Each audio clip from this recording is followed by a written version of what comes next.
Justin is a 7-year-old boy who was referred for evaluation by his teacher. According to the family history, since kindergarten, his teachers have complained that he does not listen in class, has poor concentration, and cannot sit still. When completing his homework, he acts in a disorganized and messy manner. He procrastinates on tasks that require attention. He loses his belongings at school and is forgetful. He fidgets and is restless at home and school. When he is supposed to sit down, he cannot stay in his seat. He climbs walls. He talks a lot. He answers questions before they are finished. He cannot stand in line at school. He is unable to wait his turn. I reviewed his notebook and noticed that he leaves out letters. This is a story about children with ADHD. I get several referrals for ADHD cases from schools every day. I want to give you some information about this disorder, so stay with me. About 75% of ADHD is inherited, and there is about a 60% chance that it will continue into adulthood. This disorder is highly associated with learning disorders, mood disorders, and anxiety disorders. Children with these symptoms should definitely see a psychiatrist, and the first line of treatment is to start medication. The main treatment is methylphenidate, also known as Ritalin. After starting it with a small amount, the family should be in contact with the teacher to see if concentration, distraction, and restlessness have improved. If the medication is effective and the symptoms improve, the amount of medication is increased to the extent that the doctor deems appropriate. Justin's concentration improved after taking the medication. He became less restless, more attentive, and the teacher reported that he was not getting out of his seat and was following the line. Justin responded well to the medication. I sent a letter to his school stating that he has ADHD and is undergoing medication treatment. I also made several recommendations to them. Before starting the recommendations, please subscribe to our channel and like this video so that we can create more videos about these practical topics for you. Okay, let's go back to Justin's story. It is better for teachers to appreciate his effort instead of his grades. If possible, and if it is helpful, they should take his exams individually and give him more time to write.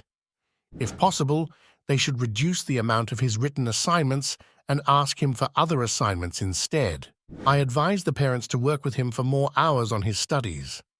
Of course, they should not directly work with him on his studies, but they should manage them. I also advise them that for elementary school children, each study session should not last more than 1 to 2 hours, as longer sessions can cause the child to become bored. The family insisted on changing his school and taking him to a private school with fewer students, or changing his class. I explained to them that changing classes or schools does not help and creates the problem of adapting to a new environment and entering a new place for the child. The family insisted on a reinforcement teacher. I explained to them again that a reinforcement teacher cannot provide the special therapeutic interventions that the child needs. I advised the family that unnecessary costs such as play therapy and neurofeedback are not necessary and do not have an impact on treatment and only impose additional costs on the family. I also advised them that an EEG electroencephalogram is not necessary at all and is an additional cost. The only way to diagnose ADHD is through a medical history and physical examination. I said these things because many doctors request an EEG, but it is not necessary. If you also have a child with the symptoms mentioned, do not spend extra money and take him to a psychiatrist. Also, write in the comments which of the symptoms your child has. The first line of treatment for ADHD is medication, and the rest of the cases, such as parenting techniques, are effective but have less of an impact. There are 2 main types of drugs used for treatment: stimulants and non-stimulants. Stimulants, such as methylphenidate, Ritalin, increase dopamine absorption. Because in ADHD, the dopamine in the brain is either not absorbed or absorbed too much. Ritalin helps dopamine to last longer and perform its tasks, which are attention and concentration. Ritalin is a short-acting drug. When we give it to the patient, it takes effect very quickly. Its half-life in the blood is between 3 and 4 hours. We adjust the amount of the medication based on whether the patient has responded to the drug or has experienced side effects from taking it.